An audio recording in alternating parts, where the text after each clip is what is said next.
bulijjo tebatuwaamu Jeno abeerw'emiyaga gwe beetaaga gwasobola ebizibu byabwe Jeno gwalina visioni wubira ku bantu Jeno kyekyo wulira essanyu we lita abantu wano erw'emiyaga Jeno abeerw'emiyaga gwabasobola ebizibu byabwe gwabisobola Jeno mazima. We bamwita Jeno Rwashande. Omanyize politics umanyi we Kampala yekka. Omukyalo n'omuyigadde. Ate ng'ogera kwesimbawo gundi. Kati manyi nowe katikamu. Naye mumanyi. Naye ng'okyusa ebifo abasajja onoobajjamu emitima. Katikamu kati South. Mbasuza tebeebase. Kati kuva nakyogera abantu bonna boogera ekigabo kimu sinayo posta niba batandise dde okunkuba mu kifaananyi.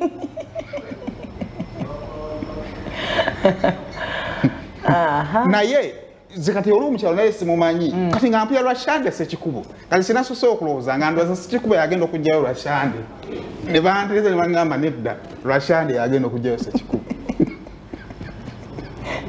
Kati okubanga olina olugambo olw'ekiseru kati nga Ssekikubo agenda kugyawa Rwashande mu paalamenti mutuwa paalamenti yonna gye mwagala naye neya 2026. So omwana gwe nada ngamba nedda omwana agenda kugyayo omwana nangamba nti nedda waliyo mbaka bamuyita Ssekikubo yali mu paalamenti era nze kwolwe nategedde Ssekikubo naye simumanyi. Ebyo omukyalo bwotyo bwotabimanyi simanyi kati nze ndi Wemawogola siwasangayo sikwanangayo siinayo mukwano gwange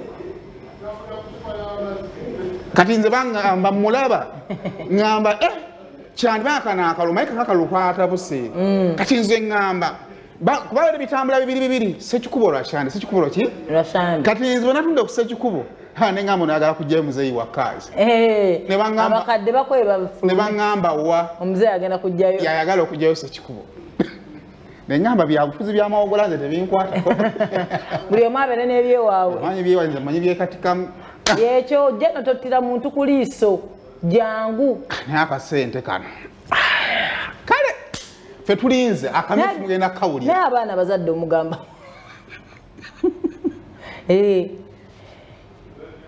omuzadde oyogerako naye n'omutuuzako nomwa muzeeyi mbadde nti lwakuba ne Ssekikubo naye abakalakase nnyo